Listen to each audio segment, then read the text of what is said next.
we're live!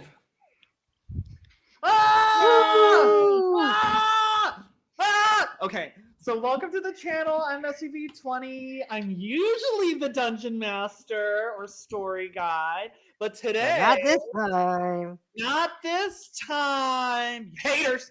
But this channel we play a lot of like D&D and Pathfinder and possibly Starfinder at some point. I'm SCB.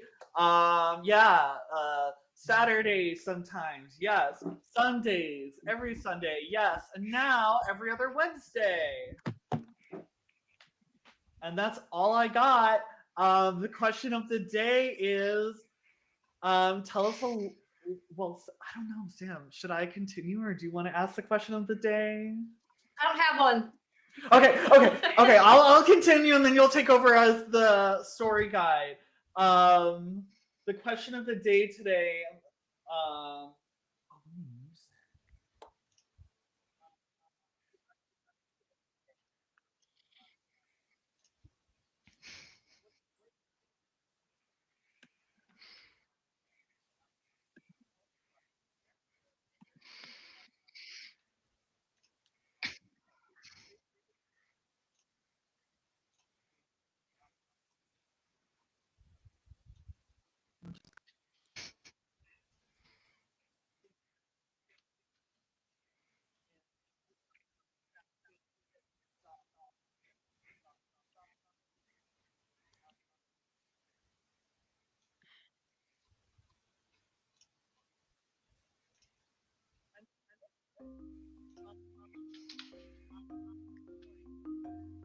Wait, it's new characters, so we'll have to introduce them.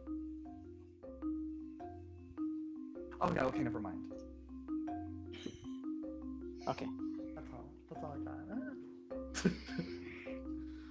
I'll go. Oh, you can go. Always happens. I know. You go. I am Ashley, and I had a weird day.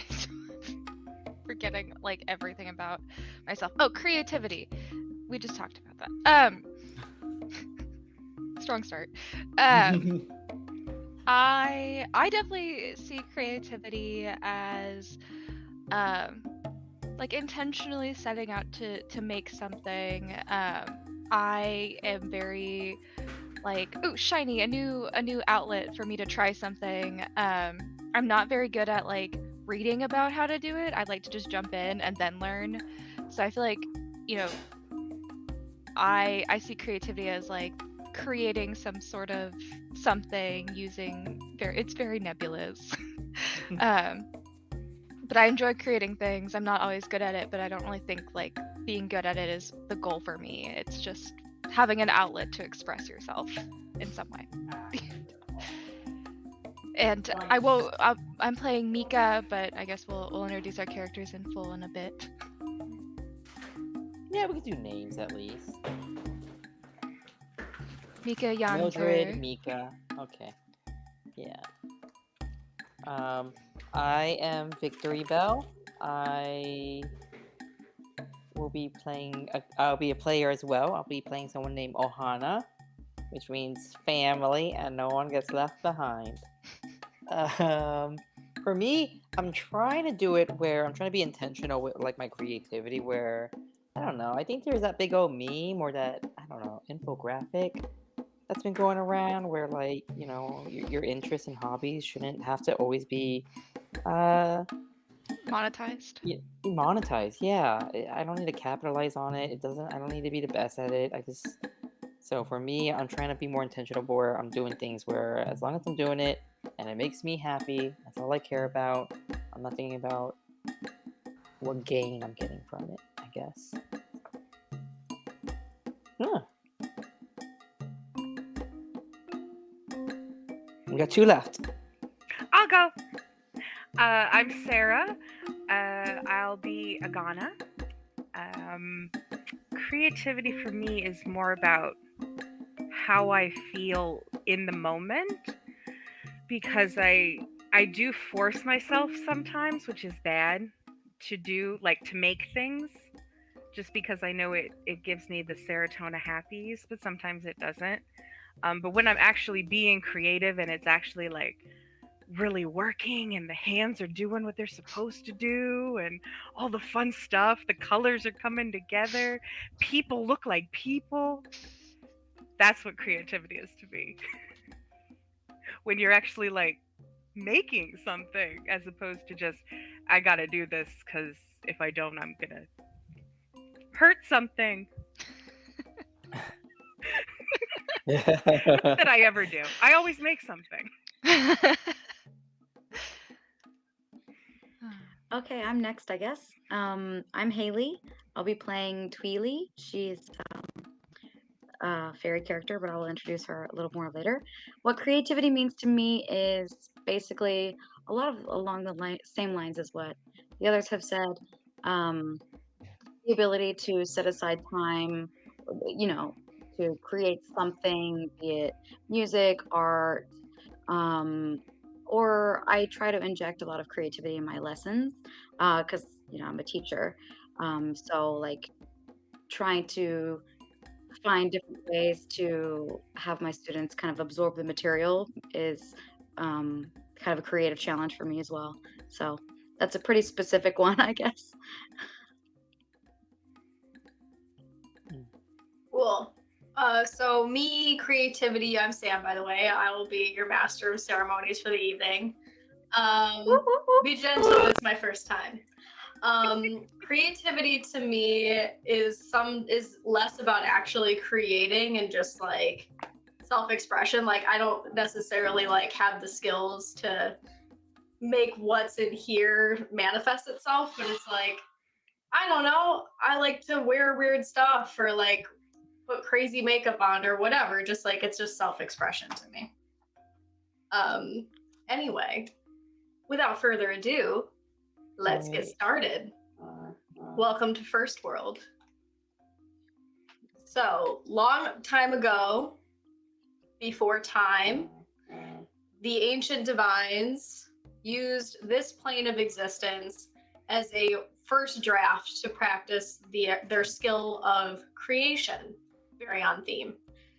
The colors are brighter here. There is no laws really of physics. Time is inconsistent. Geography can shift without notice.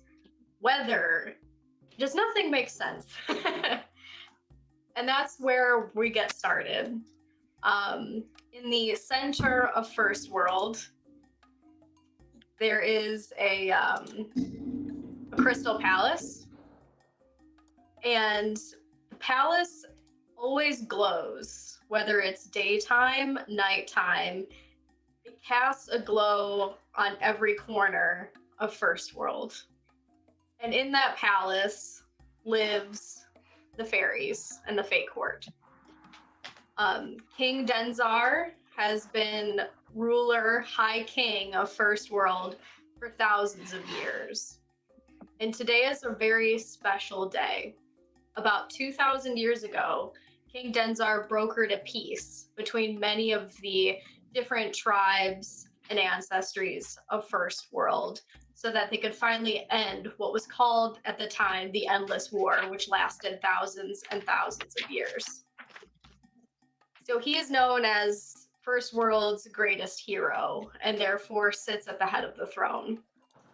Today marks the anniversary of this peace. It's been 2,000 years. Every 100 years or so, the leaders of First World gather at the Crystal Palace to hold a conclave. It's a place where they can change policy or voice complaints, do their politicking. And the night before the conclave, there's always a huge banquet just to celebrate the peace and the concord that brings everyone together. And that's what's happening today. So we start by entering a room. It's dawn. There's a lot of hustle and bustle in the palace. We enter a bedroom where we see a young fairy girl getting ready for the day. Ashley, do you want to tell us about your character? Yeah, absolutely.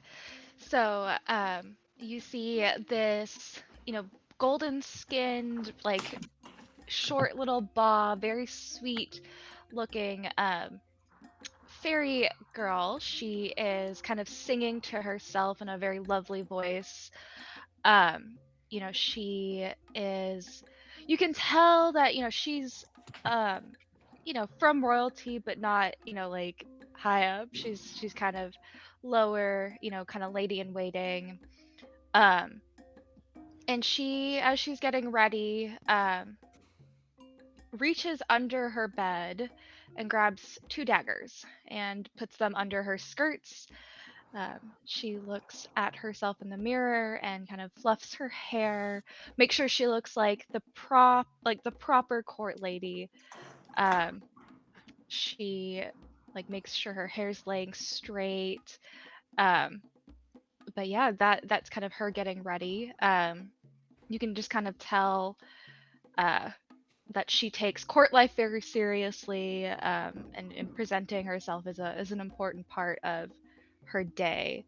Um, as she's singing, she's kind of singing like her own little song, and she's kind of going through the different bits of gossip too, like singing about the different ladies and the men that they were seen with, and maybe is that romance blooming as well. And she's kind of doing it absent-mindedly. She's just kind of singing about the different things she's seen. So while you're getting ready, you kind of brush down your dress, kind of smoothing, and you feel something in your pocket that wasn't there a second ago. You open it up to find a letter. Do you see it on the screen? I see it on the screen, sorry. Okay. Yes. All right, cool. I wasn't sure. I've never tried to use this before. Yeah, she takes it out and reads it. Interesting. She takes the letter and folds it up and kind of like puts it in her like bust area. Okay, so do you accept the task? She accepts the task. Okay. So what I'll need you to do is prick your finger with a dagger and smear blood on the letter. All right, she does exactly that. She takes the dagger out from under her skirts, pricks her finger, and smears it. Great. All right. You hear a knock at the door. She walks up to the door and goes, "Oh, who is it?" Oh, it's just me, love. She opens the door. Oh, hello. Good morning. You see a portly little fairy lady with these like really puffy, short wings, and she kind of forces herself in. She puts new linens on your bed, starts stoking your fire. Her name is Mary. She is one of the housekeepers. And she's just here to let you know that I've woken the princess. She needs her head laid, the clothes laid out on the bed. Very big day. She's very nervous. We need your help pronto.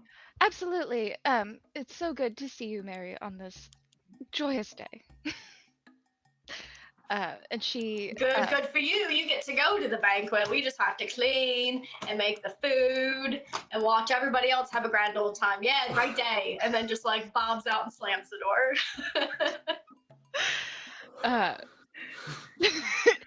because like taken aback for a second, although not really. I guess she expects it. It's just she's just like, oh, okay, all right. Well, I guess I must be off then. She says literally to no one, and leaves her room with her daggers and her little secret note. Or I guess she doesn't. Let's see. And then you're gonna go to the princess's room, where you see a young fae girl, about the same age as you. Her name is Princess Alora. You know her. She's got an attitude, and she looks very nervous. As Mika enters the room, she bows, says, "Your Highness, I'm here to take care of everything. I could do the normal, I can lay out everything, but if you need anything special, just let me know." She looks kind of nervous. I'm freaking out. I'm freaking out. This is my first conclave. People are gonna be here. They're gonna be like paying fealty. Like I don't even know what that's about. Oh, my lady, you'll do amazing, Your Grace. You are the paragon of just effortlessness. I will fix you up so that you feel confident. If you feel confident, you will be confident. Okay. Can we talk about for a sec how much it doesn't make sense to be the heir to a throne for an immortal king in an immortal world? For a second, like I don't understand why I have to do this. Like I could be learning how to fight, maybe like becoming a knight, having an actual function, or like learning magic, or I don't know, traveling. This just seems really pointless. This seems like a lot for something that like doesn't even matter. I mean, You know? yeah, I definitely dream of a life different than this one, but at the end of the day, I mean, what more could you ask for besides this glorious place? I mean, I know you have so many duties to the people and your father, and I just, sometimes it's hard when it's all you know, but I think you'll find a path for yourself and make it work. God, I hope you're right. All right, now hit me with that sweet gossip while we get ready. Oh my gosh. Okay. So, and Mika starts to like lay out all of like she's doing her like lady in waiting duties, like fluffing the bed and hair things and the things that ladies do. And she's telling her all about how she saw, you know, Mr. This person, and they were talking to each other, even though there's many suitors for him, and it's just a kind of a scandal, but a good one, a fun one. Uh, just kind of all sorts of just like normal kind of gossip uh, about the court life. Awesome. And then from there, we travel to just outside the Fey realm. Entering in is the entourage of the gnomes. King Terran is tucked away in his carriage with many guards around him. One of which is a gnome with a red. Do you wear like a hat or is it your hair? It's both. It's Okay. it's a physical hat as well as it's seeped into my hair. Excellent. You want to introduce your character? I am a Ghana Kabooter. I am gnome by heritage, but I am redcap by trade. And what a redcap is a killer. It's what we do. It's what we love. So I'm about 3 feet tall. Yay. Quite slender. My skin and my natural hair that grows out of my head are pure white. I don't really like to discuss why. And then, as you can tell from the hat, it's kind of matted and stained because when we kill, we take our hats off and dip it in our victim's blood and then put it back on our heads. Hardcore. All right, so you're astride a pony. There's about 7 or 8 other guards. When King Terran travels, he doesn't travel light, both in baggage and guards. So one rides over to you. He's very tall, wearing lots of very shiny armor. This is the captain of the guard. And he rides up to you and he just says, "First time? I don't think I've seen you before." For this kind of work, yeah. What else? What else do you get up to? Whatever pays. Not much for conversation, huh? No. Well, keep your head up. King Taryn is usually an easy target on the road. Let's see. He's not very well liked, as you know. I liked him. I thought he was a nice guy. He's Oh. kind of a kiss ass, though, right? Like, you got that, right? Yeah, but he's got to do what he's got to do. Well, he signs the checks. True enough. And you see on the horizon the palace, ever glowing. It kind of changes the quality of light as you get closer. Everything is kind of cast in a purple glow the closer you get. And you notice it's kind of strange because where you're from, it's just like blue skies, green grass. You get the glow there too. It's like at night. It's like there's always a full moon because that's how just present the palace is to everyone. All right, and then from there, we're going to travel into another carriage approaching the castle. Inside the carriage are the Shunies. We have the Shuni, hold on a second. The Shuni King Bertold, the Prime Minister Reggie Thatchbold, and the Foreign Minister Tumbly, all in a carriage with another person, Ohana. You want to describe your character for us? Uh-oh. Is he frozen? Well, maybe we'll circle back to Ohana. Ohana. Oh, there He you go. is. He's got a weapon. Am I gone? I think you're here now. Uh-oh. Yeah, you're on. We got you. Oh, okay. Okay. So Shuni are stoutly little dog folk. Ohana is neatly dressed. He's dressed to impress. He got a thick booty though, a little bit of a waddle butt. So he has more of the characteristics of some kind of, I guess, of a corgi.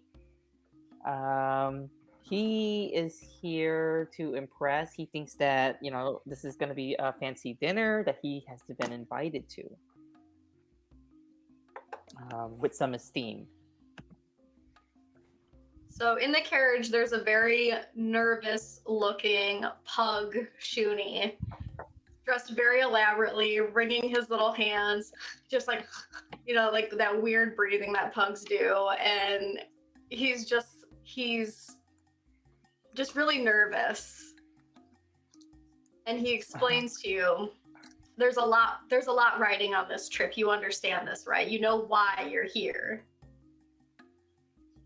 To be celebrated. Aren't we being rewarded for all our good deeds? No, we're here to keep another war from happening. That's our job. And you're here because you're not a head of state. So I need you to do the things that I am not sanctioned to do by charter. I need you to grease wheels. I need you to make promises. I need you to make things happen. Can you do this? Make more good deeds. Yeah, I can do that. I really need you to focus on the relationship between the King Denzar, His Majesty, and the chief of the werewolf clan. Tensions are high, higher than they've been, oh God, in a really long time. And there's nothing I can do about it, because if I do something about it, then everybody knows I did something about it, and then they think I'm with the Beast Blood, and I'm not with the Beast Blood, I'm just a Shuni. Oh my God. Do you understand? Do you understand? I understand, but you know what? It's no problem. Everybody loves me. I'm so perfect and amazing. And the foreign minister just kind of looks at you. He's like a very lanky greyhound, very just like noble looking. And he's just like, "Ugh, Your Majesty, just like calm down. I doubt anything will happen. The vote will happen as it normally does. The werewolves will be all angry about their lot in life, which, you know, who really cares? As, you know, we just got to keep everybody in a state of compromise." And then, Victor, do you want to know anything about any of the other ancestries or the clans that you're going to be talking to, or anything that we just talked about? No, I have an idea that I should be contacting more Beast Bloods, so and I'll use that as an opportunity to kind of learn about them that way as I Okay. interact with them. Sounds good. All right, so from there we travel far from the palace, deep in the forest to the southwest, near the mountains. There's a jungle, and up in the canopy of the trees, there are a bunch of houses and staircases that go around through the canopy of these massive, giant trees. And there's an ever-present wind and lightning. No one seems really alarmed about it. There's just this ever-present storm. And inside one of the huts, we see a druid packing for a journey. You want to describe your character? Yes. She is Tweely. She is a fairy, just like Mika. And she left the palace when she was a child to follow the druid order. And now she is coming back to the Conclave as an emissary for the natural order of things. She wants to ensure that nature isn't upset by any inner upcoming wars. You know, nature is at balance right now, so she wants to keep the peace. So that's kind of her main goal, and to attend the conclave and be a political ally for the druid tribe. Okay, while you're packing, you hear a little knock at the door. It's a tiny little rat folk girl.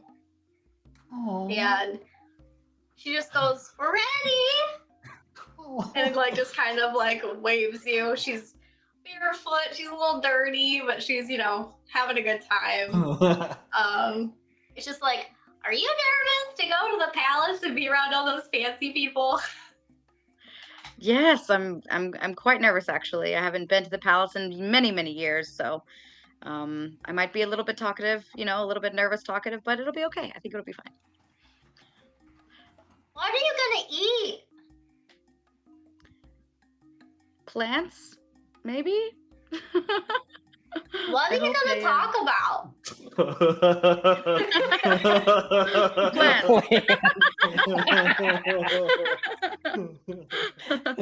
What are you gonna do? What are you gonna eat? I don't know. The same as always, I guess. Oh, I don't even know Have you what I packed would a do little if I had to snack? go to a big shiny palace and talk to all those fancy people. I don't know. I don't think so. Yes. I've packed my fanciest leave dresses, so we'll see how that goes. Are you gonna meet the princess? I hope so. I hope so. Are you nervous to see your old friends? Didn't you live there? Yes, I hope that the people that I know are still there. Hopefully we can catch up, but that's not my main reason, but I think it would be nice to catch up with them if they still live there. You think they'll like you? Yes, of course. I don't think you'll have very much in common. Yeah, you're probably right. But that's okay. Differences create, you know, diversity is great. We'd love to have a diverse group of people, so. Huh. Well, all right. And then she just like drops you off at the place. It's at the base of the biggest tree, and there's a very old woman standing at the base of the tree. You know her as the high priestess of your druid order. She says, "Are you ready to go?" As ready as I'll ever be. Are you sure you want to do this? I know you haven't been home in a very long time. I think it's quite necessary. I've been away for enough time, you know. Keeping the peace is my utmost concern, and being a part of this conclave is quite an honor. So I would be remiss not to attend. Yes, and as we discussed, there are a few things I need you to stress the importance of during your audience with the king. Okay. Main of which are the tensions down here in the south with the werewolf clan. Mm-hmm. And something's not right. The balance has been upset. I felt that. Furthermore, the sylphs and their pumping of pollution into the air from their sky palaces. It's starting to upset the weather. Mm. And lastly, whatever the conflicts are continuing to happen in the north, the deforestation needs to stop. Agreed. There's a lot Okay, on well, our definitely. plate. Yeah, those are quite heavy concerns. I'll keep those on my mind as much as possible and try to get the king to be as empathetic towards our cause as possible. This won't be an easy task. Are you up for it? I have trained well. I think I'm ready. Well, we'll miss you. Don't be gone too long. And then she just slams down a staff, and with this bolt of lightning, a portal opens. And on the other side, you see the Crystal Palace. I love our travel. All right. So, last but not least, you want to tell us about your character and what you're up to? My character is like a 1 foot tall, extremely old sprite. And she's not a cute sprite. She's mostly a mosquito. She has like mosquito wings, like a long mosquito nose, like bug eyes. And she's hovering over like a big cauldron, going, double, toil and trouble! Wait, what are the next steps? And she looks over at her pig companion who has wings named Wilfred. And they're making jello. She's making an ambrosia salad. And she is furious. She's fuming. So what's the salad for? What's next? Wilfred, I told you so many times! I'm gonna encase myself in this jello. And you're gonna carry it precariously on your back.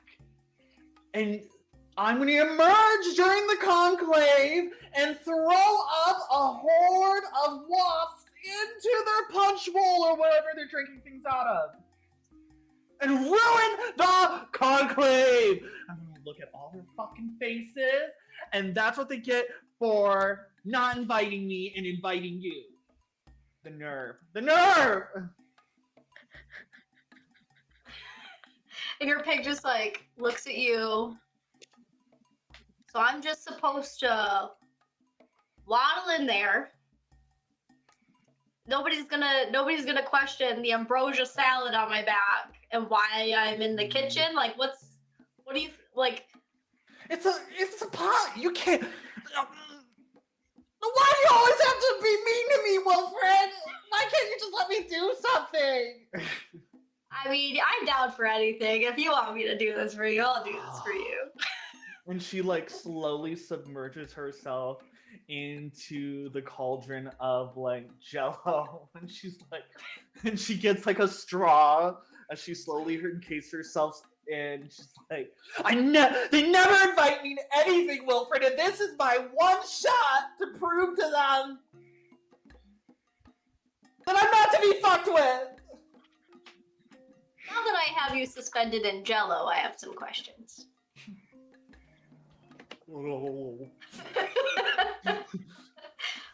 First of which, how long does this take to set? Because we gotta go.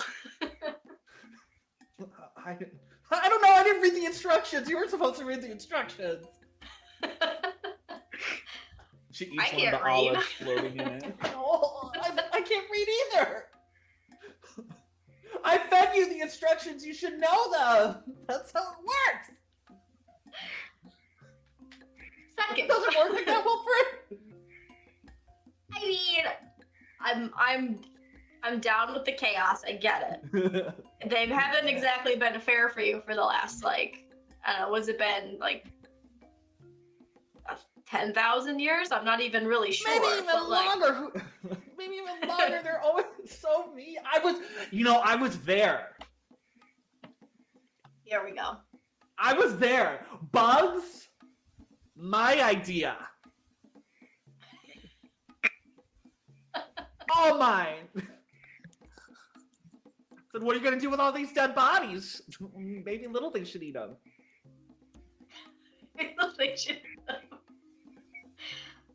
They thought I was gross. They thought I was. And then I'm. This is gross. Are you drowning? Sorry, I had to eat my way through the Jello. I mean, look, you know I love you. I'm gonna help you in there. You're the only one who loves me. I just like, as an elder, aren't you like? I mean, you weren't invited. I'll give you that. You didn't get the piece of paper. You didn't get the glowy little sprite that dropped it off with like the little trumpets. Like, I get it. Or trumpet. But aren't you allowed to be there?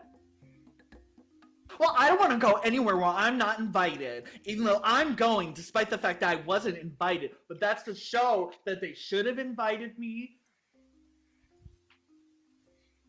Well, maybe I don't know. All right. I need to figure out how I'm going to get you on my back without hands. Well, weren't you invited? Oh, no, without hands?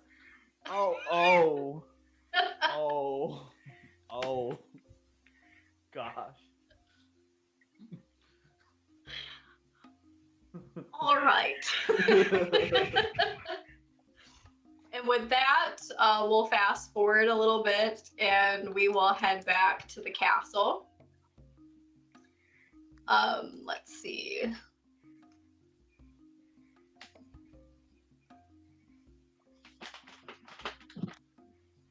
All right, so you'll have to forgive the image, very pixelated, but it's like weird when you actually find something that matches exactly what's in your brain. This is actually concept art from a fairy movie I've never watched called Strange Magic, and they never use it. But like, here it is out of my brain. I'm only I seeing don't a have black anything. square. I don't see Yeah. anything. You can't see it. Well, that would be that. I don't know. Anyway. let me see if I can figure that out real quick. Anyway, so I'll kind of describe it to you. The interior of the Crystal Palace is beautiful. It's glittering. It kind of has a purple sheen. Oh, can you guys see it as you're dropping in? Yes. Now we can see it. Okay. Yeah, I can see it. Okay. That's my fault. I didn't do the thing. No worries. Thank you. So it's kind of like what it looks like inside. You see a flurry of staff and people milling in. There are several banquet tables laid out in the main hall. There is up the stairs on the platform, there's another giant table where the royal family will sit when they arrive. So you've all kind of arrived at the same time. Brian, I'm gonna need you to roll me a stealth check for your entrance here. Surely my Jello plan gave me advantage. No, I don't First roll. First roll. Okay. I'm trained in it. Fuck. Did it roll? I'm not seeing it. Okay, weird. Let me. Oh, okay. And I got a 14. 14. All right. Okay. So no one sees this. But a pig, because he's very small, can kind of like skirt around the walls and below like people's eye level and travel under the banquet tables on their way to where all the food is on display. And he just kind of hops the salad off of his back and it lands a little haphazardly on the table. The ambrosia design is a little distressed. But you made it in undetected. No one knows that you're here. Excellent. All right, and then I guess we'll turn to anybody. Does anybody want to roll to learn anything about the other clans that are here? Anything about the palace, where you are, etc. Yeah, I would like to see if I recognize anyone. Considering I was raised here. Yeah, I think that you would definitely recognize Ashley's character, who is standing near the entrance. You can't really tell what she's doing. It looks like she's like talking into a door where maybe the princess is, trying to like get her to come out. So you see her. Other than that, I mean, you see members of staff that you kind of recognize. It's been a long time. And this is the first conclave that's happened since your birth, really. So I don't know that you would recognize anybody from any of the other clans or anything like that. Okay, cool. Do I recognize? Oh, go ahead. Go ahead. Oh no, I was just gonna say I'd like to go up and well, no, I think I'm gonna keep my distance right now. Yeah. I'm gonna keep observing. Do I recognize anybody? Any of my nemesis? Any of the mean girls that casted me out? Yeah, you kind of like poked 2 eye holes in your jello. Yeah, through my antennae. And you do see the sprite entourage kind of just float in.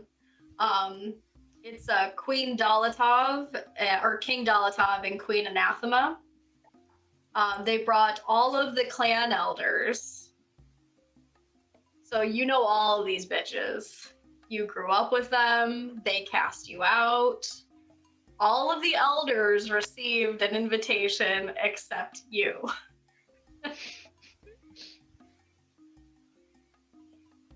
These hoes. These hoes. I remain in the jello. You remain in the jello.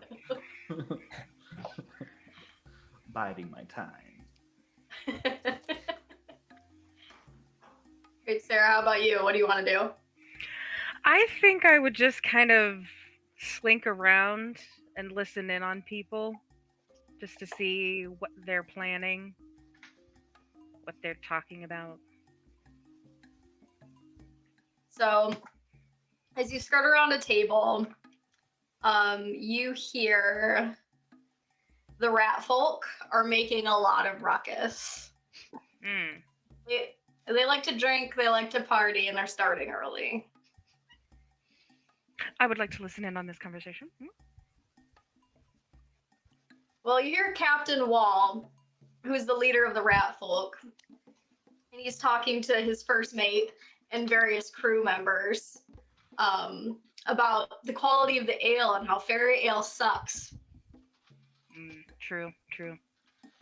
And it doesn't have a kick. They're really not talking about anything of substance. They're really just getting wasted. Which is Yeah, I'm like done with not that. a good idea because people haven't even been presented to the king yet. So I don't know, some shit might go down, or I don't know if anybody's interested in sobering them up, or they just want to see the drama. That's how rats do. Just let them be. How rats do. How about you, Victor? What are you up to?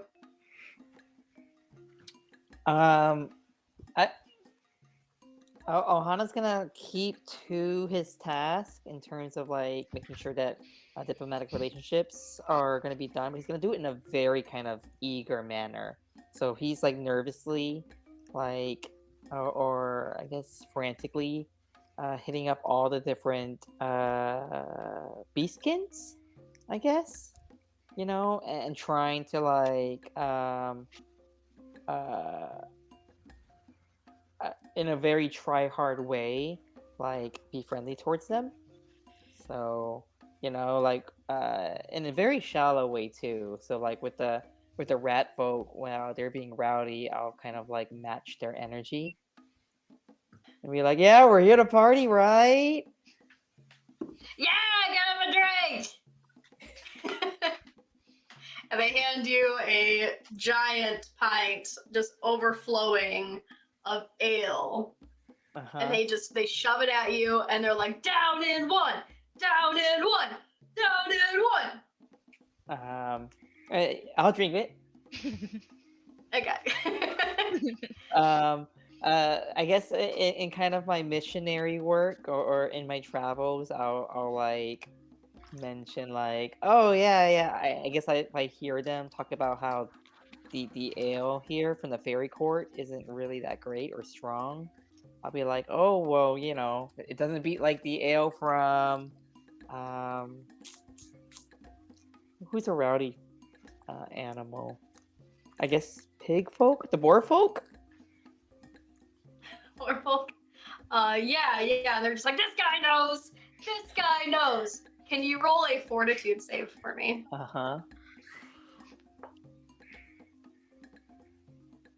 Save. Uh-oh. Nice. Okay. You hold it down. I mean, you're a little buzzed, but you can function. So you're holding your own with the rat folk, who are notorious partiers.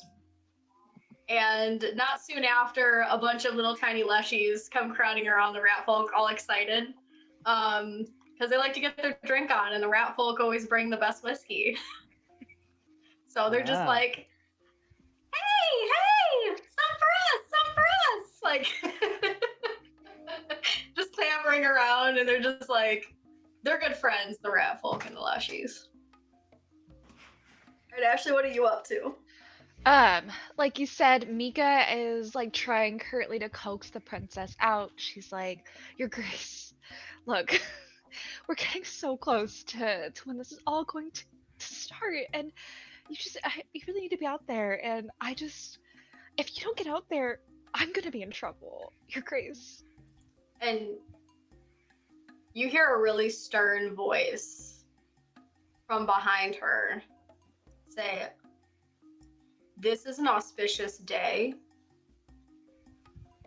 Get out there. And you see the king round the corner. Mika goes like straight back and then like bows like, oh, Your Highness, we're just we're just running late, and we're good. Come on. We will present a united front. You will walk out with us. You will stay the entire evening. You won't make a fool of yourself. Is that understood? And the princess is just like, she just kind of shuts down and nods. And then behind him is Queen Quenolith, who I have a picture of. So I'll show you. Oh. I'm like really excited to use these features. I don't even know how. Okay. Ooh. So Queen Ooh. Finalith is a woodland fairy, very soft spoken. You can kind of just she has a very graceful demeanor.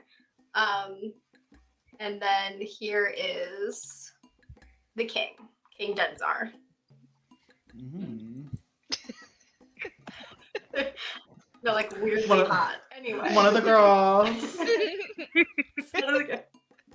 It's very kiss the ring. With no ring.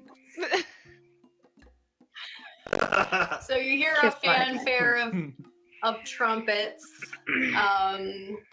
and announcers are just like, His Royal Highness King Denzar, Queen Consort, Queen Kedlith, and Princess Alora presiding, or something. I don't know what announcers say, and they come out, and the whole mood of the room shifts.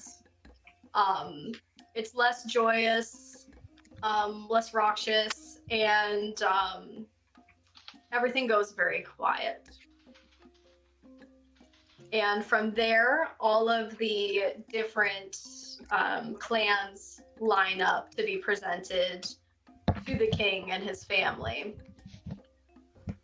And then during this time, they can bring up any issues that they want to talk about at the conclave. So at the very front are the werewolves. Tensions are very high. Does anybody want to roll for background?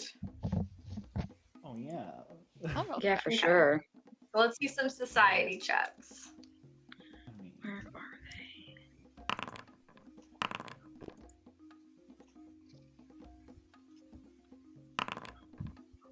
they? Great. Thank you. Okay, so definitely Mika knows what's going down. Ohana knows what's going down. I mean, y'all rolled pretty well. If I average it out, you all know what's going down. So there's a lot of tension between the werewolf and the fairy clans, and there always has been. Back during the Endless War, did anybody critically fail? I Me? just saw a face. Tweely don't know shit because she's been in the woods for the last, I don't know how long, 10 years? Yeah. I'm just like playing with the plants on the side of the walls and like, what's going So on? You don't get why all of a sudden everybody's just like, what's gonna happen? You don't understand the shift in the room. You don't get it. Yeah, I guess I fell on my So- head or something. Back in yeah, you just don't you don't get it. You didn't pay attention in class. It's a whole thing. Because this feud has been goes back to the very beginning. During the Endless War, prior to the Conclave, there was a faction of faithful called the Beast Bloods, and in that faction were what were called the Children of the All-Mother.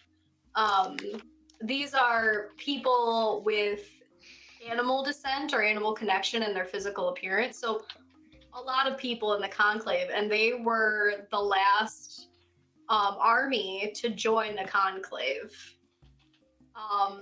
And nobody really understands why this bad blood still exists, specifically between Denzar and the werewolves, but they have the most taxes levied against them. If bodies need to be conscripted for any type of service, military or farming or anything like that, they always go for those clans first, and no one seems to return. So there's something weird going on between these two clans that they seem to favor the werewolves, but negatively. So Chief Kalen walks up. He's a very tall, broad, handsome, burly man, with the rest of his entourage. And he just looks at King Denzar and says, you know what we want, you know why we're here. where is everybody? Where are our men? When do they get to come home? The people are asking me questions and I don't know how to answer them.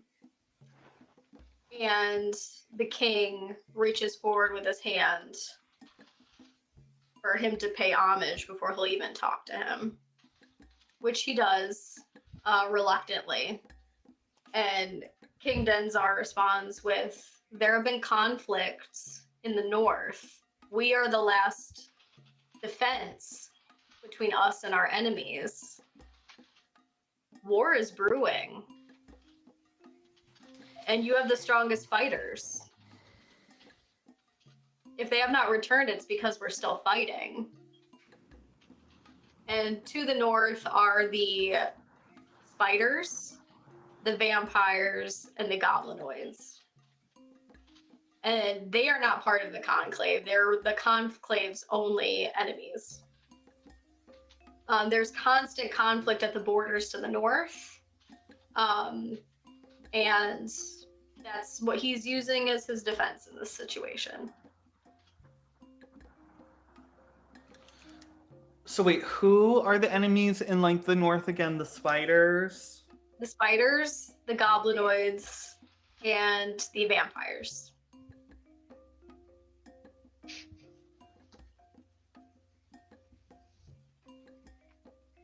I'll make journal entries for a lot of this. I just didn't want to spoil anything by putting it in there now. Oh, no worries. Okay, follow-up question. Maybe I'll save it for later, actually. Never mind. Oh, no, do it now. Okay, fine. Since I'm a mosquito, like, bug person, and the spiders are enemies, and the vampires are enemies. You're an elder of the Sprite faction. Okay. Like, nobody looks at you as being an enemy because you're not Okay. vampiric. You're just a mosquito. That's a thing. Mhm. And you're an elder. Had you not been cast out of your clan thousands of years ago, you would be Mhm. highly respected. Okay. Just Okay. you've really gotten the cold shoulder, and that's the most of it. Okay. So I kind of have like a penchant for those like other clans. So I'm just like, So in the jello. I guess I'm saying You're- that like the as they're jello. saying this, I'm just like we should be fighting. So at the What- front of the room, Go ahead, it's just kind of a cold standoff between these two powerful people, both with strong allies. And the Chief Kalen just says, this will be up for vote tomorrow. New taxes will be levied. And I want to see proof of everything that you're claiming. And just walks away, which is very disrespectful. But King Denzar is just, you can't read him. He doesn't really seem to be bothered.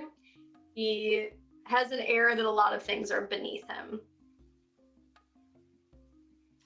And then from there, let's see, who do we want to go next?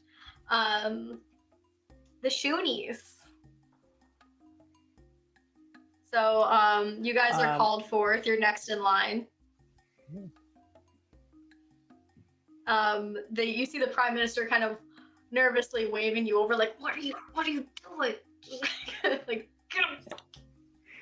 I'll scurry over. I'll waddle my butt over. Okay. And you get to the front. The but Prime Minister's. Yeah, you first. Before we start, so how much removed are, I guess, other kind of beast folk like Shoonies in relation to like the werewolves?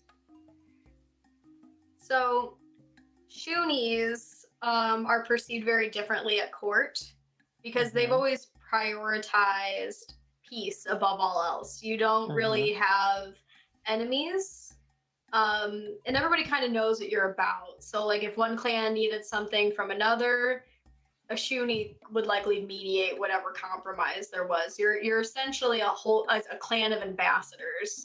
You live really all over as part of different courts as ambassadors, kind of pulling everybody together. So you're not really seen as related. Just like the Knolls are kind of separate from you too. Okay. So your clan was part of the Beast Blood faction, but you're not held in the same realm. You're held in higher esteem. So, but was our kind of so then if we were still Beast Blood factions, did we join the Conclave last as well? You were part of helping Denzar broker that peace from the very beginning. So, Okay. as Denzar was bringing all of these other factions together to end the war, you were the first of that Beast Blood faction to try to make peace. Okay. So, out of all the beast folk, you're probably held higher than most of them. Okay. I would say that. Okay, so I'll kind of walk up and kind of haughtily, like approach the king, in regards to like looking at the other beast folk. Okay. So you walk up to the king. The prime minister, Reggie, introduces you as a. Would you say you're a missionary? Like, what would your title be? Yeah. So, missionary. So I've been sent on multiple kind of, I guess, bureaucratic kind of tasks to like broker peace between people, and really help like underserved areas, you know, that we're going through any kind of calamity. All right, so Minister Reggie is going to introduce you to the king. Your Royal Highness, a pleasure as always. We thank you for the honor of being included in this conclave once again. May I introduce you to Missionary Ohana? He's done many great works around First World with the underprivileged. It is just an honor to serve you by your conclave and helping those that are less fortunate than us Shuni. I'll say that in a very kind of offensive manner. You hear kind of a like snort and a laugh from the back of the room where the gnolls and the werewolves are sitting. Okay, yeah. And the king just kind of like looks down his nose at you and he's just like, a pleasure. Okay. Whatever Next. we can do to kind of help out and I kind of befuddle. Okay. And then the minister's like, I can't believe you're embarrassing me. I do a little doggy whimper.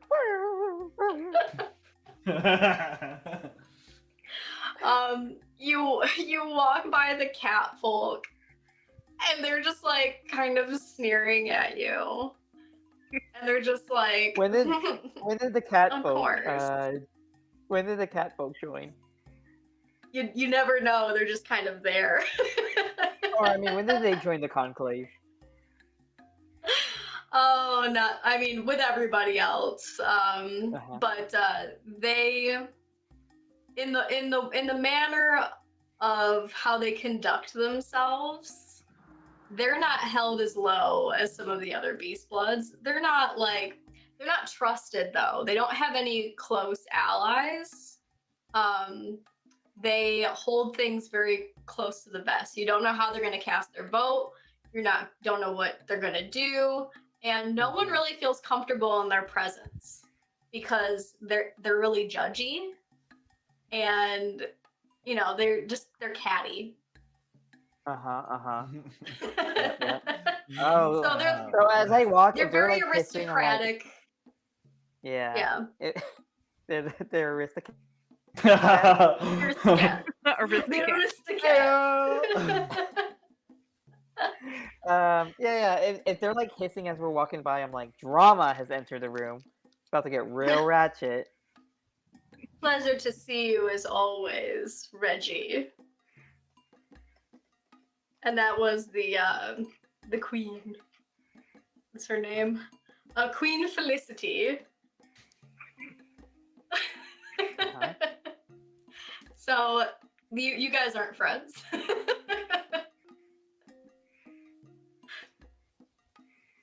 And then the King George is just like classy as always.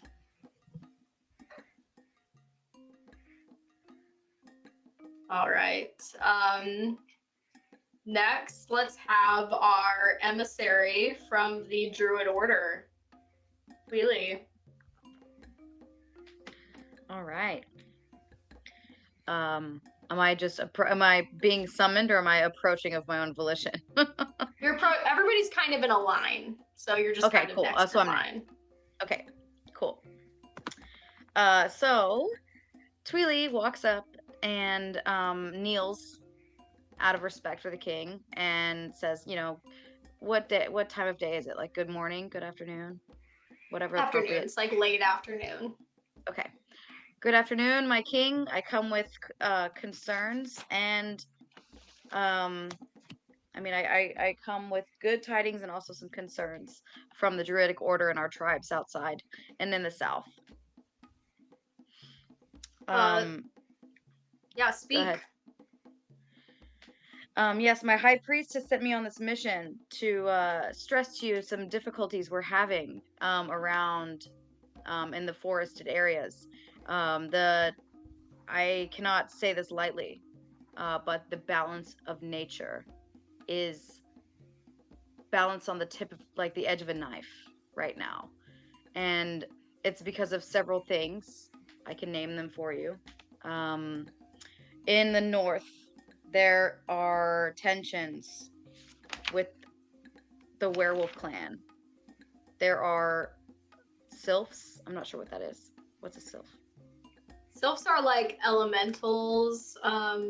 You as from the Storm Order, you guys probably have more tension than anybody else has with the sylphs. Because they're of the air. They tend to present as people covered in like smoke, tattoos, or like obscured. But they're like air elementals. Okay. And they live in a palace, or palaces, basically a whole floating city up above the Fey realm. Okay. As you might know, our our order has long-term conflict with the sylphs, and they're polluting their area, and it's seeping into other areas, and it's upsetting the balance of nature. The deforestation from the north is also an atrocity that is being, nature is being, mulled over and just completely rejected, and that is an affront to me and my tribe. So I'm here to ask, is there anything that you can do to help us? How can we recreate the balance of nature? I hear your concerns and take them to heart.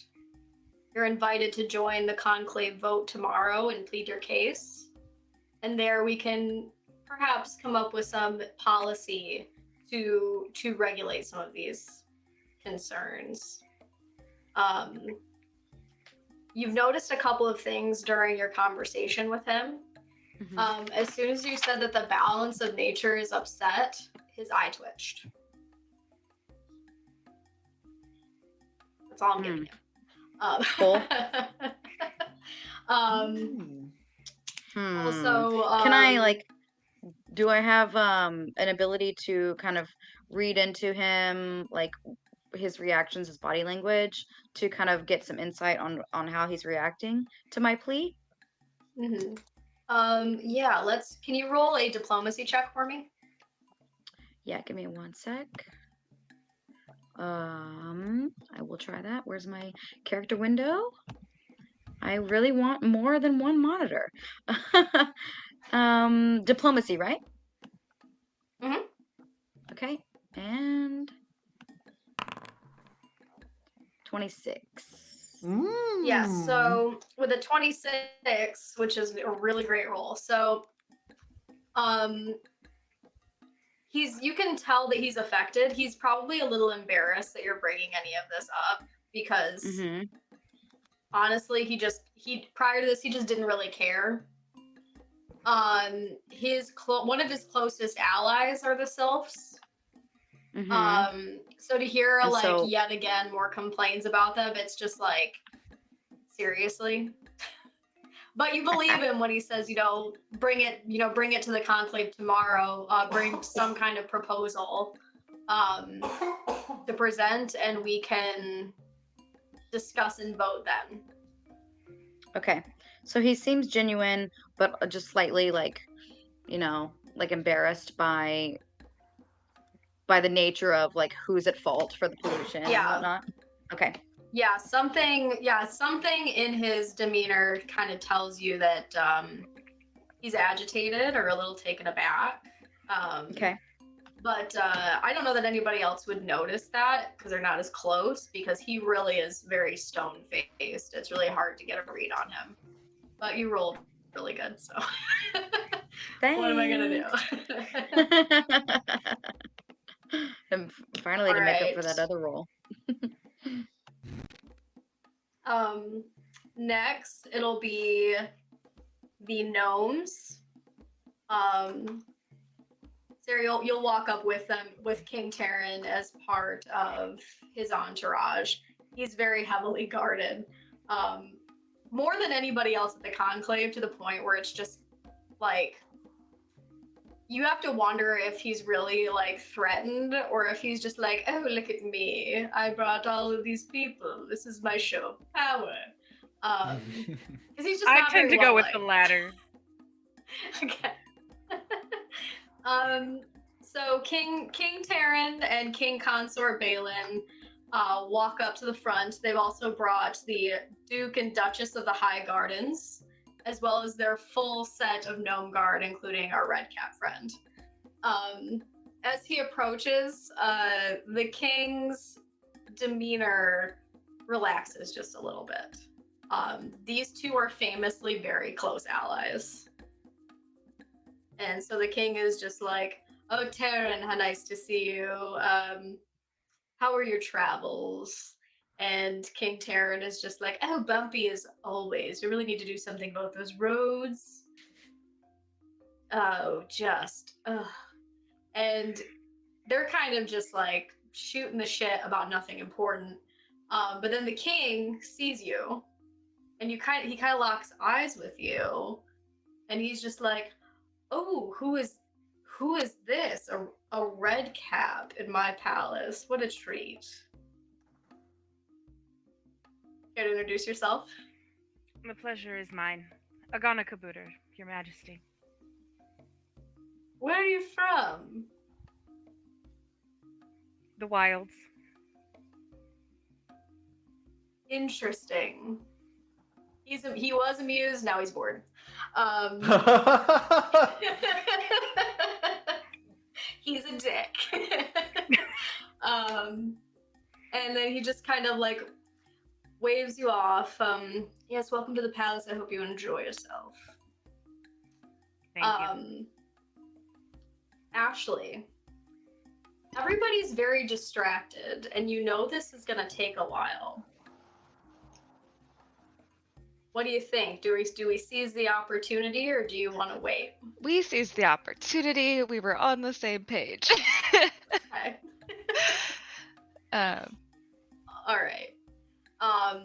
So you would be able to sneak away. Can you do a stealth check for me just to see if anybody notices you leave? Yes. Oh, hold on. I had to close my character sheet. Where are you? Come back. Okay.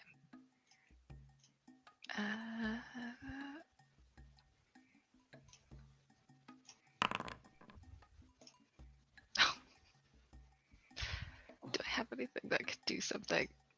We got hero points, right? Okay. I might Yeah. have. Yeah, everybody got a hero point.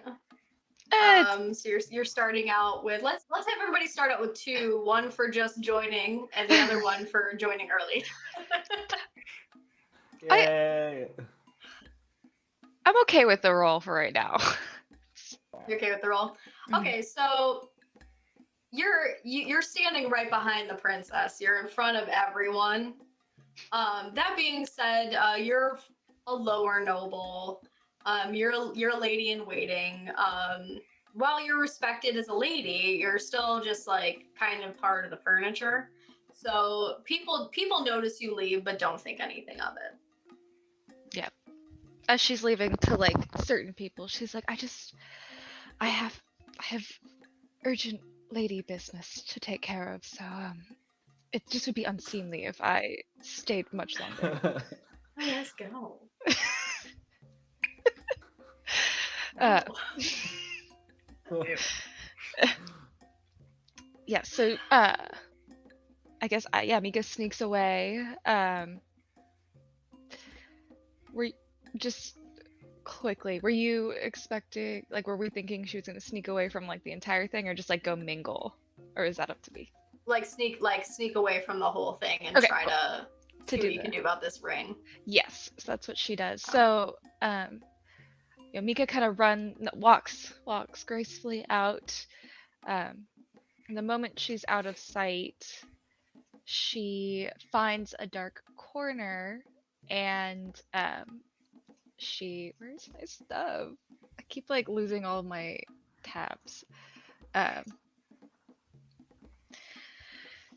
And she changes her clothes into very practical like leather armor. She disguises herself, which I'm trying to remember if I have that. I do somewhere. I'm just trying to remember. I'm trying to read this whole text again to see, because there's like a lot of text. I believe I can. Sorry. You're fine. I'll figure this out, but she changes her attire. She changes her like way she's wearing her hair. She slicks it back into like little pigtails, practical, like something of that sort. And she is now Mela, a someone who looks very different from Mika. Not like in a ton, like her hair color, her general features stay the same, but overall she could be mistaken for someone else. And so she snuck away. Do I need to do for anybody who sees you, if let's say you bump into somebody, are you trying to look like someone different, like unrecognizable? Yes, like in theory I want to look like a Okay. guard, or like someone who looks like, maybe not that I shouldn't be there, but I don't want anyone to recognize me as Mika. Okay. Go ahead, Brian. No, it's fine.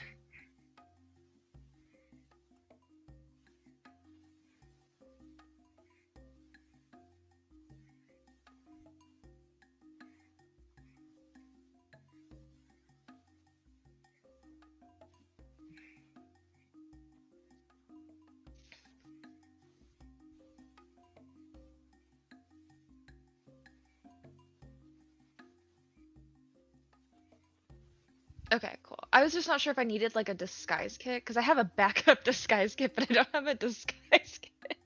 So I was like, oh shit, maybe I should have a disguise kit. So I wasn't sure if like it just automatically kind of gives me an alternate persona, or if I needed to like do something. Yeah, I think you're like you have a minute to get into your like suit. Okay. Yeah. Okay. Okay. That's dope. So you're all disguised up. You look different, very alias of you. So as a lady, and as someone who is an assistant to the princess, you would know some of the passages in the castle that maybe not everybody else would. So like the servants' entrances, hidden corridors, things like that. So you're able to make it down the several levels to the treasury pretty quickly. So let me take us there.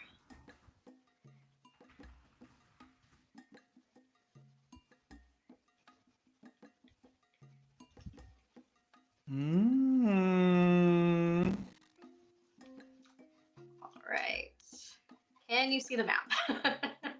No. Did I do this one right? Okay. All right. Now I can. Now you can. Can everybody else see it? Now I can.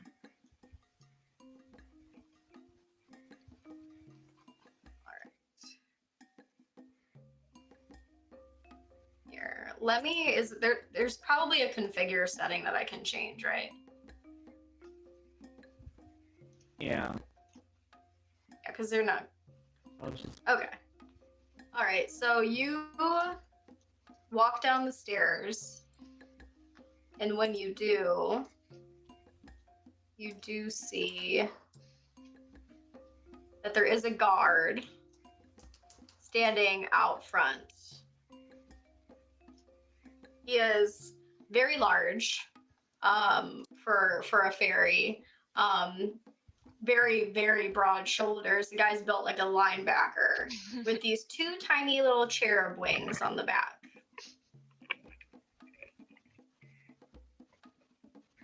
Okay. He has not noticed you yet. Sounds good. Okay.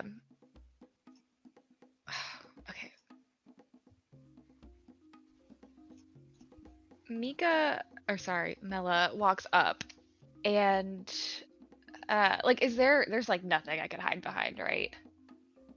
No. Yeah. Okay. Mika walks up to the guard, and says, hello. I'm here on official duty from Princess. Oh crap! I have it. The princess herself. And I think she requires some more guards in the kitchen to watch for any poisons. And any sort of suspicious behavior. I think there's, just some sort of commotion, maybe. I don't know. Don't shoot the messenger. But I can, I'm here to wait till the next guard comes. He just kind of like looks at you and like scratches his head. Can you roll a deception check for me? Yes.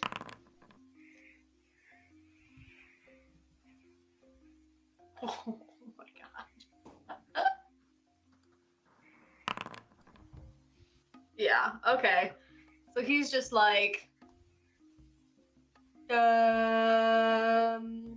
right, yeah. What's happening in the kitchen?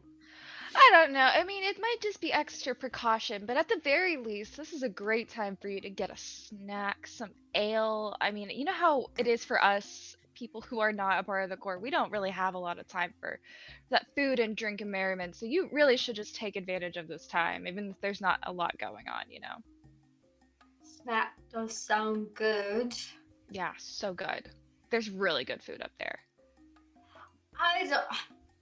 They put me here because I'm not a very good guard, and if I leave my post, I don't think for any reason I don't think they like it. Well, maybe this is a good chance for you to see. Maybe you're just reading into it. I think that people hold you in high esteem. What was your name again? Landrin? Land. I've heard them talk about you and your skill. So I think that's just just it's you just gotta build your confidence. Like, let me see a smile. Let me see a smile. He's just like he's got a faceplate on, but he smiles anyway. Ah, see, I've heard that if you smile, it makes you happier. It makes you feel more confident. I can't leave my post, miss. Well, not even for a little snack. No, Okay. not for any snacks. I can't decide what his accent is. He's at like 4 already. Oh, okay. Now we get it. Now we all understand. Can't decide who this fucker is. Okay.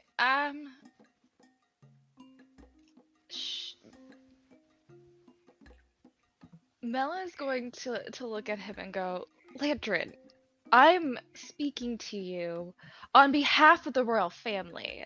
Now I can go up there and get one of the ladies in waiting and have her come down and talk to you. I'd like to see that. Okay. Sounds good. I'll be back in like 10 minutes with a lady in waiting. She's not gonna be happy though. So I guarantee you that you're gonna need to answer to her, and if you don't listen to her, I'm sure there'll be hell to pay. So Bella turns around and is like, seriously, this is it.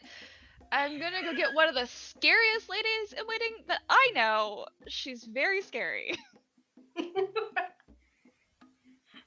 He's just All like, right. all right. Yeah, she leaves. Okay. Shit. God. Ugh. I thought I would do better at that. I've been practicing my lying. I could take it to the Mika side. I don't know if you want to do that or. Yeah, if you just want to like. Okay, yeah, she like. That's fine. She does try a little bit of like makeup or to make her hair like really big or just a little bit. I mean, he did just see her face a little bit. So she walks in now as a lady, but she's doing it in like a huffy way. Like, I just cannot believe that someone would take me out of. Excuse me, sir. Oh, Lady Mika, how are you? Ah, yes. Landrin, I'm doing. I was doing fabulous on this fabulous day, but. You really need to go to the kitchen. I don't know what's happening, but I swear, if something happens, it might be my head. And if it's my head, my father will definitely hear about this. I've already written your name in my journal. She pulls out her journal. Sorry about the fuss, but orders is orders, you know? Who And gave you just your kind order? of. The captain! Ah, the captain. He put me down here because I'm not a very good guard. They don't want me up there protecting people's lives. I can't even fly. Oh, well, that doesn't change anything, because the person who's above the captain is the royal family, correct? The people. I guess that's true. So, if the princess has asked for something, because she's very nervous and very concerned about how well this will go, and you know how kind she's been to you. Yeah. I think it would be good just for a little bit. I can stay here, I could stay here I'm not a very good guard either. So, I can stay here. Oh, don't say that, miss. Well, I mean, I'm just a lady, Now I'm doing your accent too. I'm just a lady. You're a very good lady. Ugh. It's so overwhelming, Landrin. Oh, There was alright, that lady that came up to me and yelled at me and said I had to be scary, and I'm not scary. I'm nice. Alright. I will go check it out if you promise to watch the door. I promise. Alright. I'll be right back. Okay. You stay there. I will be right Right back. And he's like doing this as he's like backing out of the room because he's like very uncomfortable with this very upset person. And he just leaves. He's probably gonna get killed for this or something, but you convince him to leave. Okay. All right. Okay. Shit. I didn't think this far either. So she does, as Mika walk into the thingy, the room that he was guarding. Okay.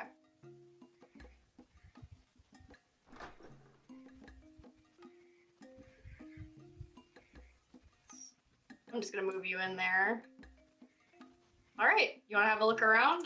So there's roll me a perception check, and I'll guide you a little bit. Oh, it's over here. I always forget it's over here. Okay. So with a 19, you see that there's piles of gold everywhere, a lot of artifacts, several just chests full of stuff. Now, you've probably, if not been in this room, seen it before, like getting the crown jewels for the princess, that kind of stuff. So you'll know a few things. Over here, against this wall, how do I ping? Haven't done that in a while. I think you just hold it down and then release. Ryan, how do I ping? I think you just hold it down, then release. Oh, I don't think we...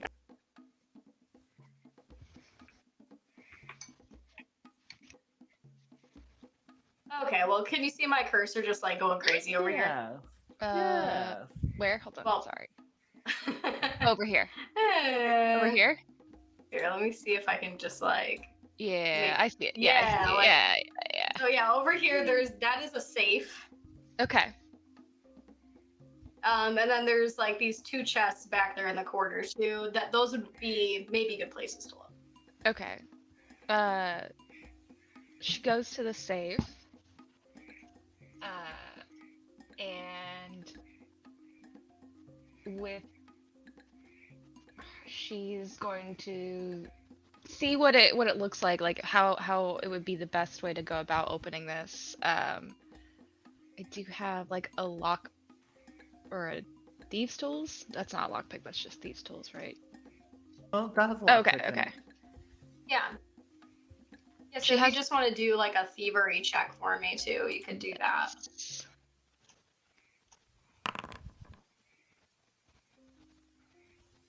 Okay.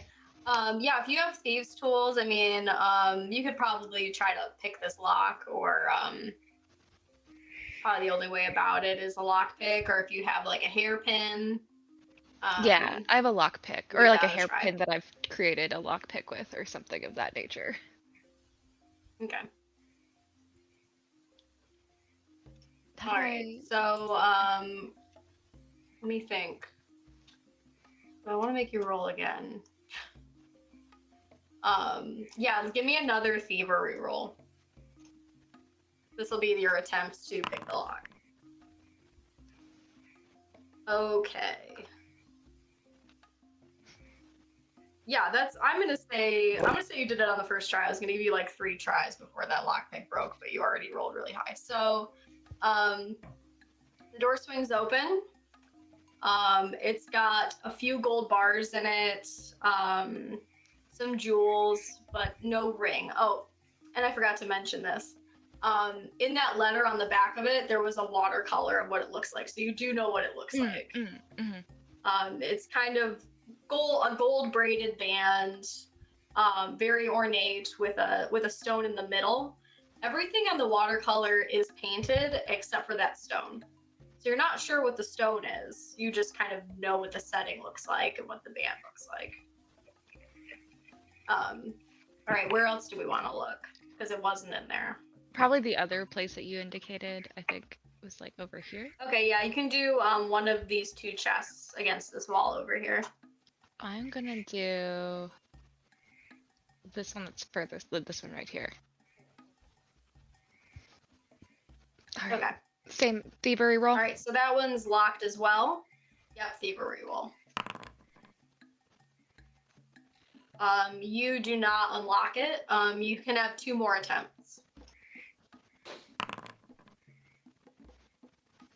Not quite.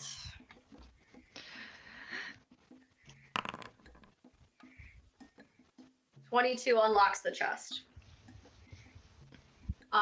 It pops open, and you see a lot of very ornate, very expensive looking silk robes, but no jewelry. How much time has passed at this point? So you probably have, you haven't been in here for very long, probably like 15 minutes. You're probably feeling a little under pressure. That Landry's gonna be back soon. Am I able to do I like try the other chest? Yeah, you can try the last chest. You probably have 1 more failure left in that lockpick. Okay.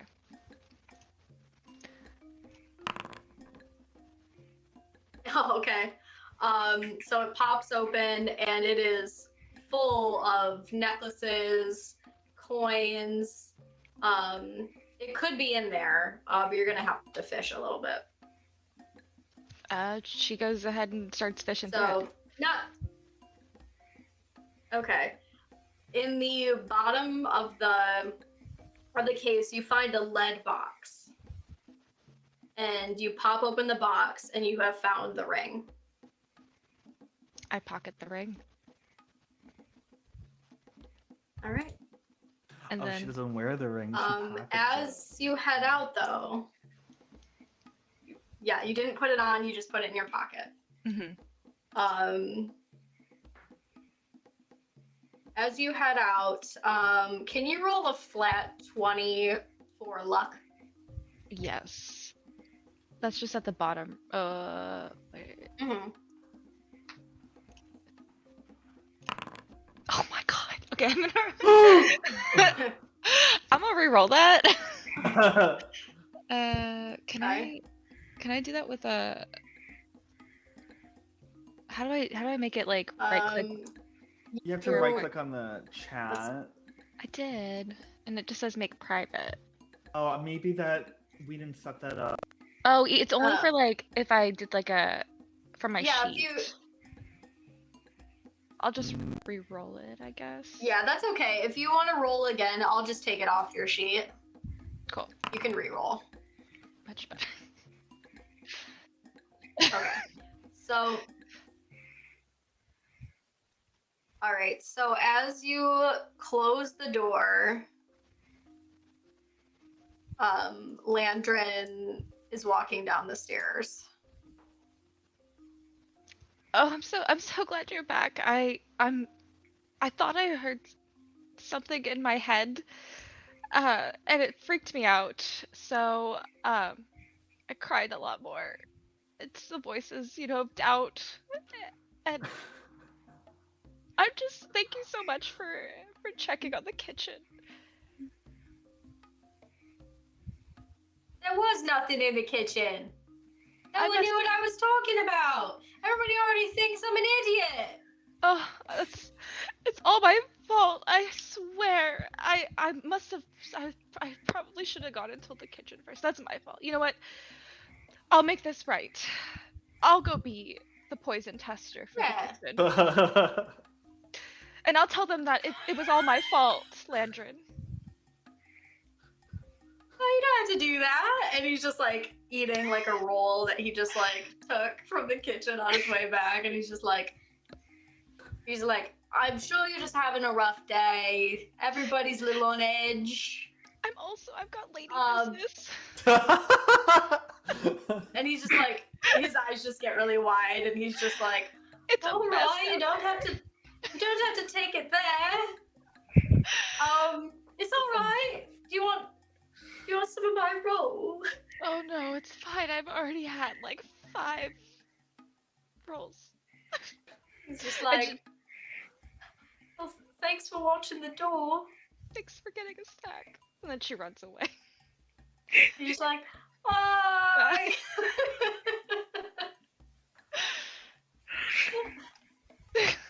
Okay, you've successfully retrieved the ring.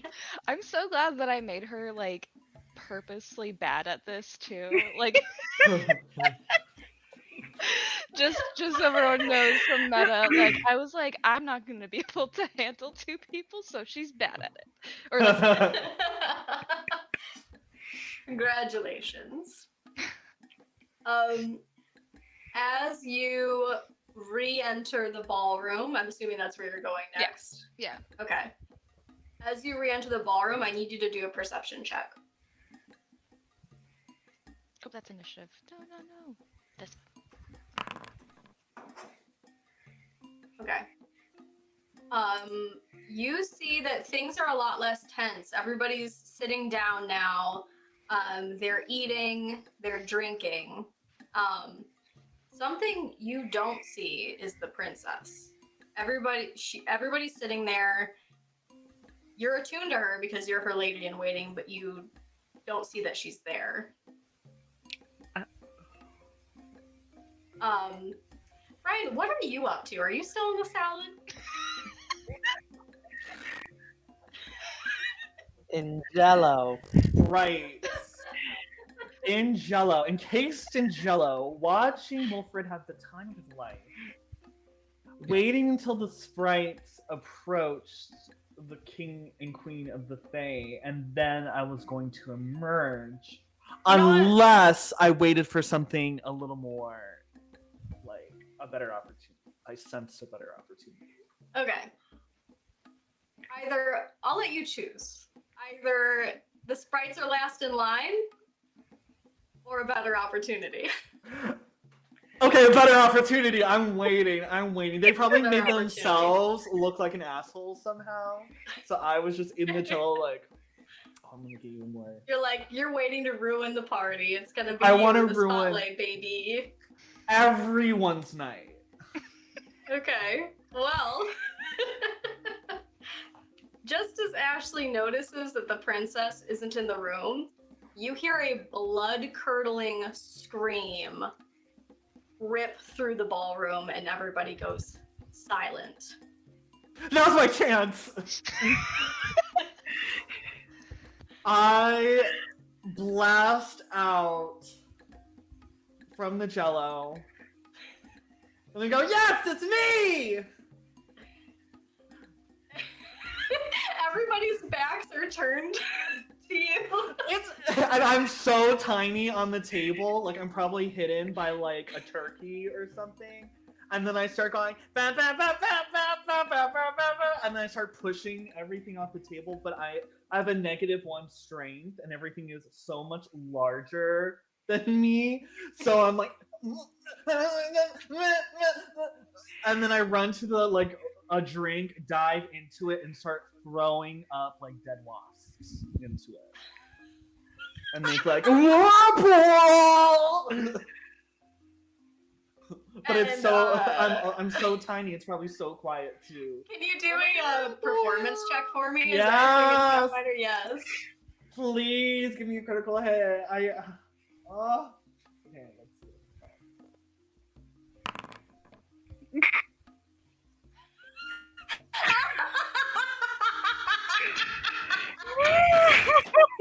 That is a 0.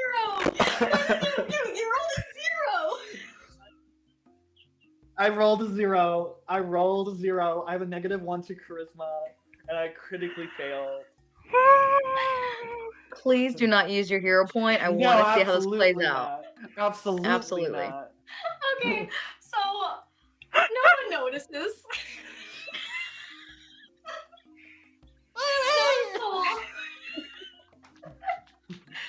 Your pig has lost more respect for you, and you almost drown in the punch bowl. You lose your footing. You fall backwards. I don't even know what. Oh my god. You take. I rolled as Ashley, but you take 4 damage Okay. because you almost drowned. Oh, absolutely. So, while all of this is happening, we've heard a blood-curdling scream. And at that moment, it's like it dawns on everybody, where is the princess? And just as soon as that realization dawns on everybody, a guard comes in holding the bloody body of Princess Allura. Her flesh is rent, but she is still alive. Do any of you have healing? I do. I think. Okay. Would you No. Brian and Maybe. Victor, would you like to do medicine checks to see if you save the princess's life? That's a good question. I would. I don't know if I have healing though.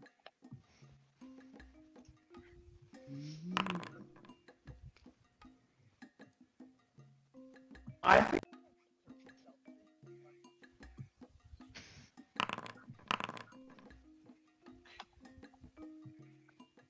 Okay.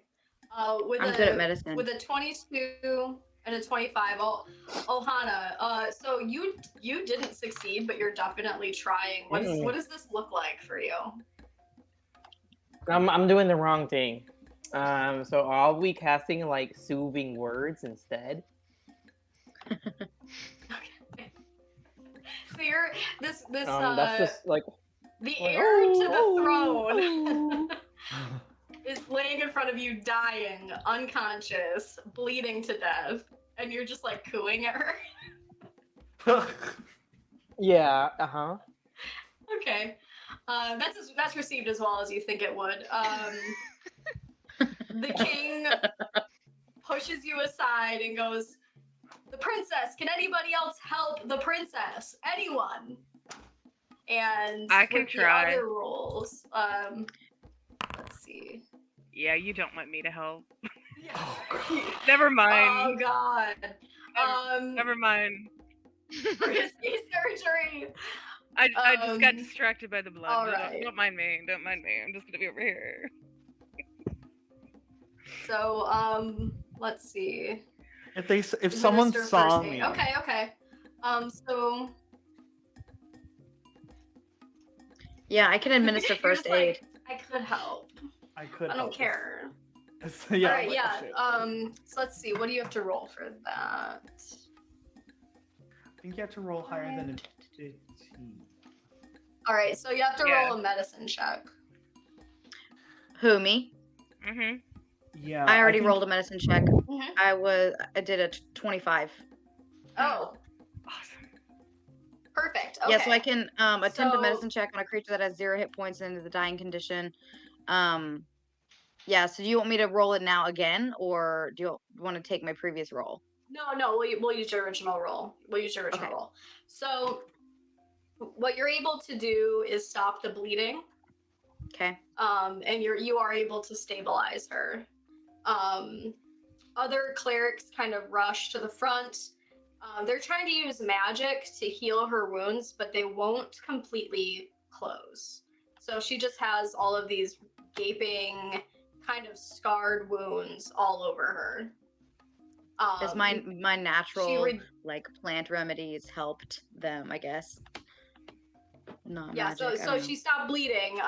But normally this kind of magic would completely heal her.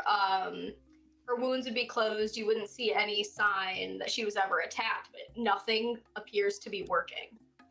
Okay. But now she is regaining consciousness. Can I, from across the room, like...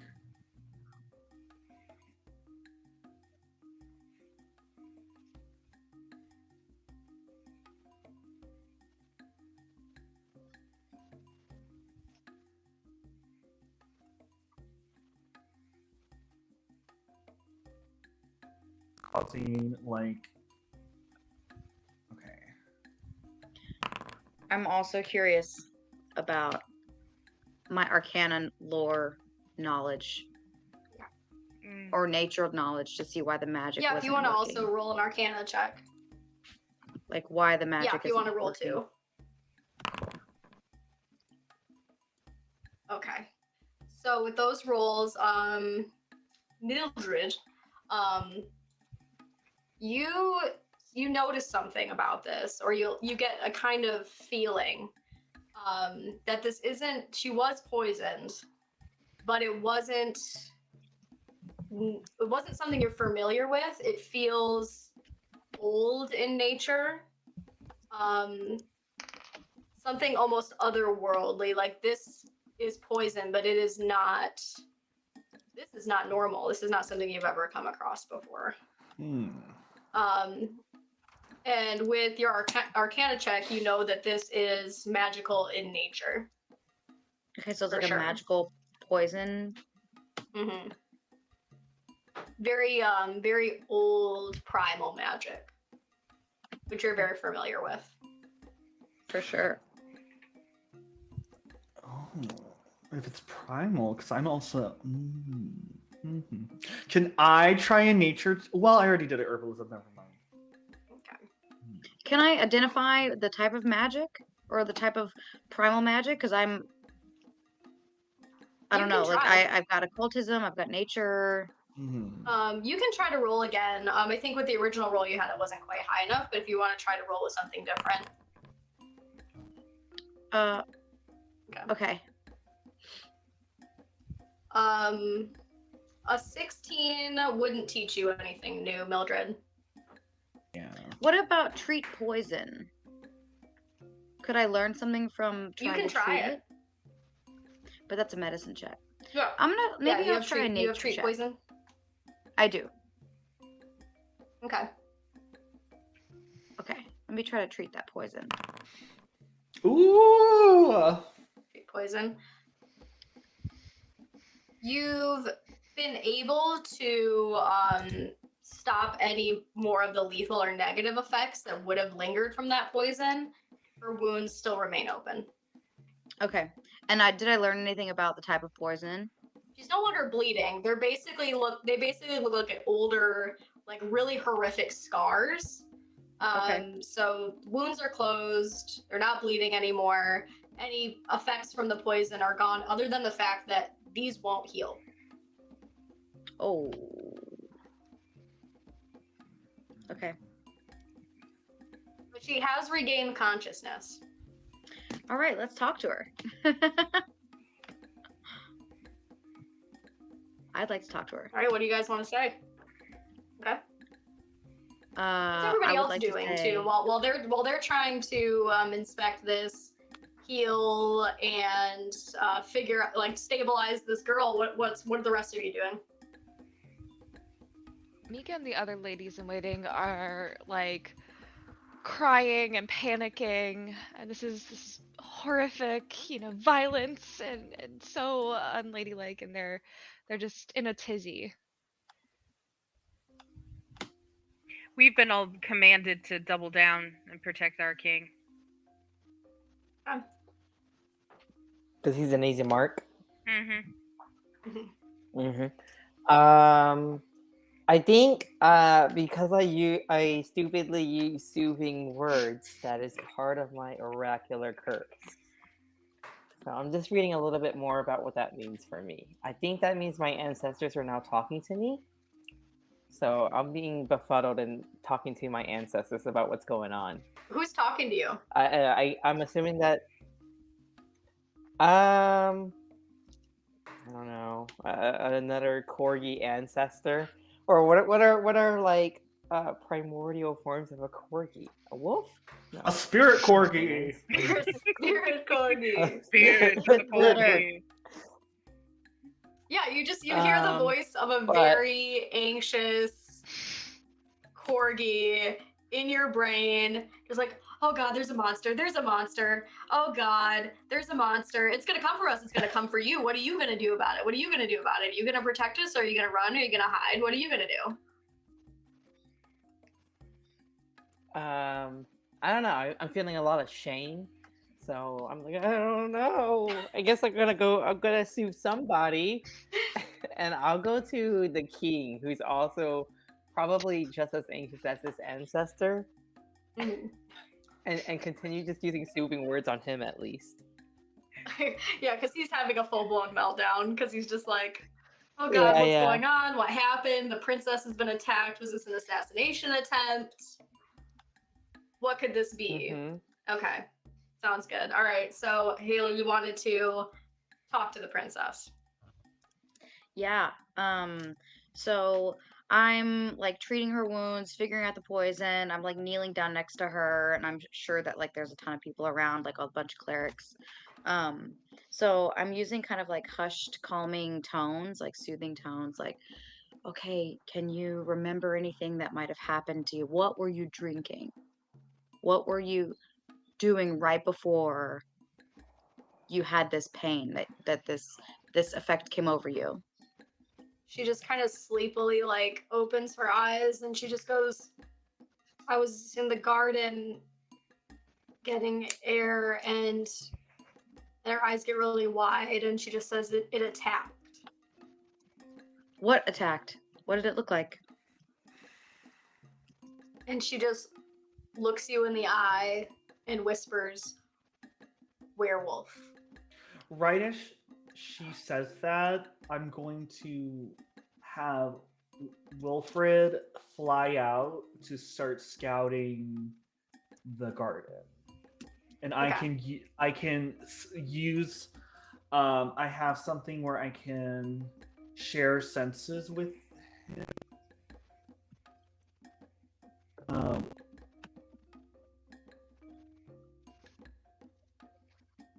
Mhm. Okay, so that's where we're going to end, is Wilfred Ooh. searching the grounds for this werewolf. That's Did you roll for that, super or do you cool. want to wait till next time? Well, I'm Wow. curious.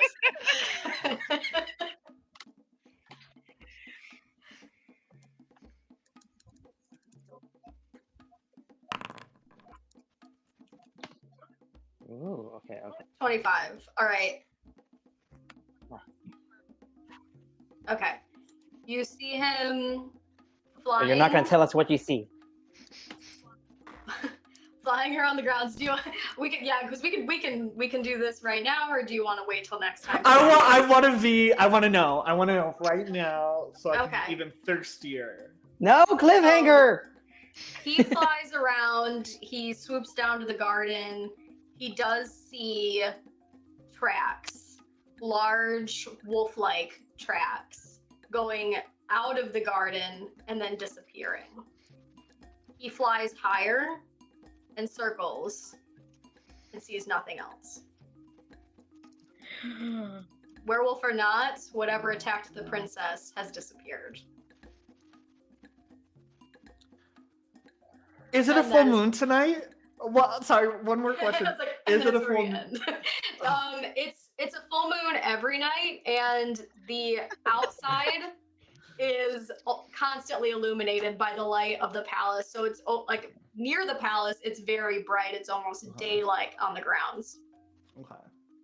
Okay. I'm fed. Okay.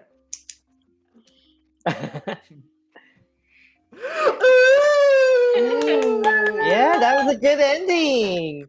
Yay. So Heck tune yeah. in 2 weeks for the Doomed Dynasty, episode 2. What would be the title of the second episode? I don't know what to tell you. I just want to know more. Well, I want to that know.